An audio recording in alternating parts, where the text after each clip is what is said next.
You're sitting down right now. You're looking at a screen the way you've looked at 1,000 screens before this one. Your shoulders are relaxed. Your breathing is slow and even, somewhere around 12 or 13 breaths a minute, and you're not thinking about a single one of them. Your heart is keeping its quiet, ordinary rhythm. Nothing about this moment feels like the beginning of anything. You assume you are safe. You assume that because you can feel your own body, you would know if something inside it were wrong. You trust the stillness. The stillness feels like rest.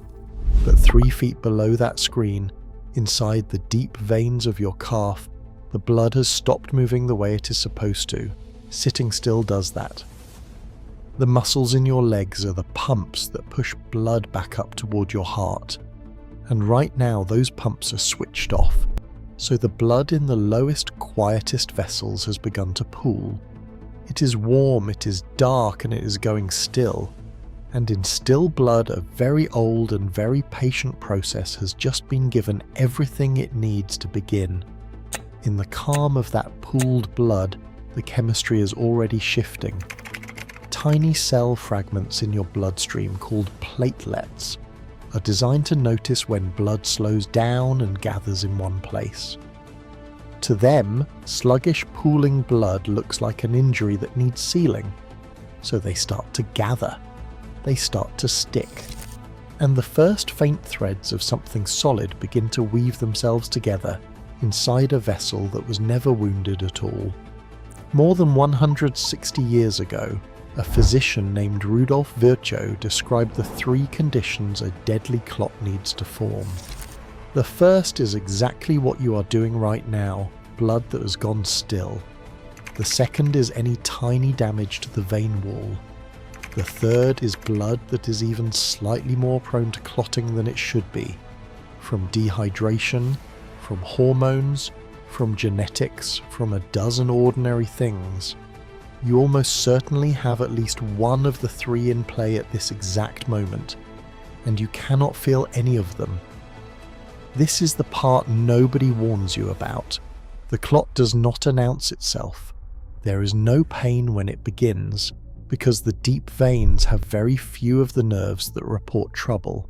So while you sit here, comfortable, certain that you would know the platelets keep arriving and the threads keep weaving, a protein called fibrin lays itself down across the gathering cells like wet rope, then dries into a mesh, then thickens that mesh into a wall. Red blood cells get caught in it and pile up behind it. What started as a few sticky fragments becomes a soft red plug, anchored to the inside of the vein, growing in the dark. And here is the cruelty of it. This exact process is the reason you are alive. This is the same machinery that seals a paper cut in seconds, that scabs your scraped knee, that stops you from bleeding out from the smallest wound. Your body is not malfunctioning. It is doing the most important job it has. It is just doing it in the worst possible place for no reason at all, around blood that was never bleeding. The clot keeps building. Over hours, sometimes over days, it grows from something the size of a grain of rice into something the length of your finger. It begins to fill the channel of the vein.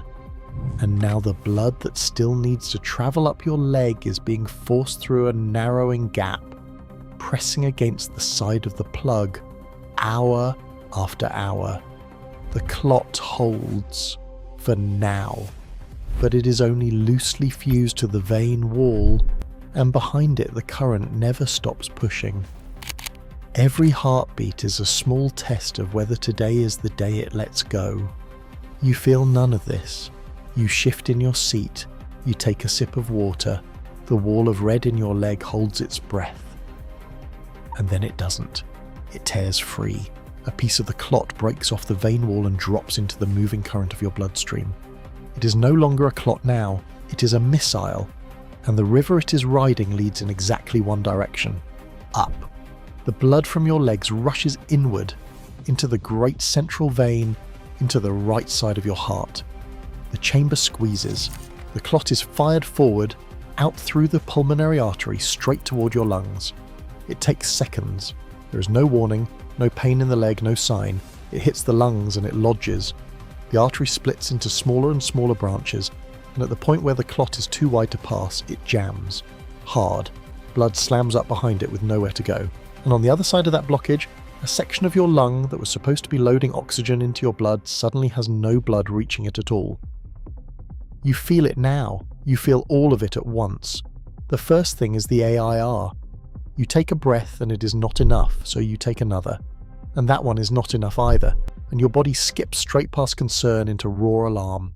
There is a stabbing pain in your chest that bites harder every time you try to inhale. Your heart, sensing the blood backing up against the blockage, starts to hammer. 100 beats a minute, 120, faster. Your lips and fingertips begin to go a dull grey blue because the oxygen in your blood is dropping and there is nowhere for fresh oxygen to get in. You reach for something to hold, the room tilts. Someone calls for an ambulance, the line connects. Sirens. In the back of the rig, a paramedic snaps an oxygen mask over your face and watches a small number on a monitor. The one that reads how saturated your blood is, lie down where it should never go. Doors burst open, fluorescent lights streak past overhead. A voice is calling out numbers, calling out your blood pressure, calling for a scan. They push contrast dye into your vein and slide you into a scanner. And on the screen a doctor sees it. The bright blockage sitting in the artery to your lungs like a stone dropped down a drain. The clot-busting drugs go in. The clock is everything now. Every second the blockage holds, more of your heart strains against a wall it cannot move. And the question hanging in that room is not whether this is serious. The room already knows. The only question left is whether they reached you in time, and then everything goes quiet. Because you need to understand something, and you need to hear it without the music and without the sirens. What you just watched is not a freak event. It is not a 1 in a million tragedy that happens to other people in other places. In the United States alone, as many as 900,000 people are struck by this kind of clotting every single year.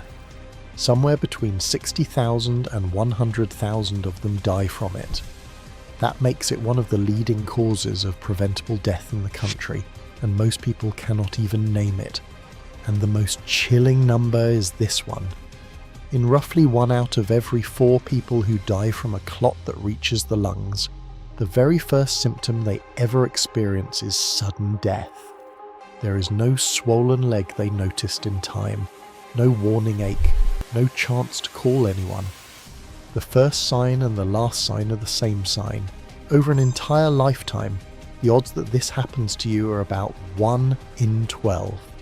Look around a room of your friends. Now you know roughly how many. If knowing how your own body can turn on you is the kind of thing you want to understand before it matters instead of after, this is the channel for it. Stay with me, because the next part is the part that should actually change what you do tomorrow. Because now that you've seen how it begins, look at your own life and count the moments you hand it the conditions it needs. The long flight where you stayed in your seat for 9 hours because the window seat is a trap and you did not want to bother anyone. That is blood going still in your legs for 9 hours straight. The road trip where you drove through the night and felt proud that you did not stop.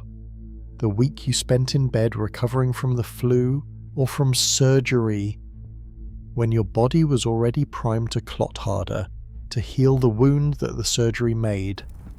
Every one of those was a roll of the dice, and you never knew you were playing. It hides inside ordinary choices. The dehydration from a long hot day or one too many drinks, which thickens the blood just enough. Certain hormonal medications and birth control pills, which nudge the blood toward clotting, and which millions of people take without ever being told to watch their legs. Pregnancy, being overweight, smoking, and for some people a quiet genetic inheritance, a small flaw in the clotting machinery passed down through a family that does nothing at all until the one day it does everything. So here is what your body will actually try to tell you if it gets the chance. One leg that swells when the other one does not. A spot in your calf that is warm to the touch, tender, aching like a pulled muscle that you never pulled, skin that turns red or strangely darkened over that spot. That is a clot in the deep vein announcing itself, and it is the warning shot before the real danger. If it ever breaks loose, the signs change instantly and you stop having time. Sudden shortness of breath out of nowhere.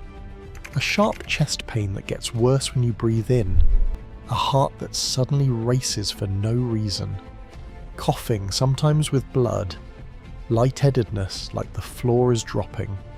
If those second signs ever arrive together, that is not a wait and see, that is the emergency you just watched. The only correct response is to call for emergency help immediately, because the drugs that dissolve that clot work on a clock measured in minutes. The same is true if a clot travels not to your lungs but to your brain, where it starves the tissue and kills nearly 2 million nerve cells every minute it stays. In medicine, they have a phrase for that race: time is brain. There is no version of this where waiting helps you. So move. That is the whole secret. And it is almost insultingly simple. On the long flight, get up every hour and walk the aisle. Flex your calves in your seat. Drink water until it is annoying. After surgery, follow the blood thinners and the movement they tell you to do. Even when it hurts, especially when it hurts. The pumps in your legs only work when you use them. Stillness is the one ingredient the clot cannot build without, and stillness is the one ingredient entirely in your control. But sit with the real weight of this for a moment, because it is heavier than any single warning sign. The blood moving through you right now is not your enemy. It is the most loyal thing you own. Its ability to turn from liquid to solid in seconds is the reason a cut closes, the reason you survived every scrape and every fall, the reason you are not in constant danger of bleeding away through the smallest wound. You were built to clot. You had to be. A creature whose blood could not seal itself would not last a week in the world. And that is the part that should stay with you long after this video ends. The exact gift that keeps you alive is the exact flaw that can end you. The same machinery doing the same job it has always done in the wrong vein, on the wrong quiet afternoon, while you sit perfectly still and feel perfectly safe. There is no separating the two. You cannot keep the protection and refuse the risk, because they are the same thing wearing two faces. You're still sitting down right now. Maybe it is time to stand up.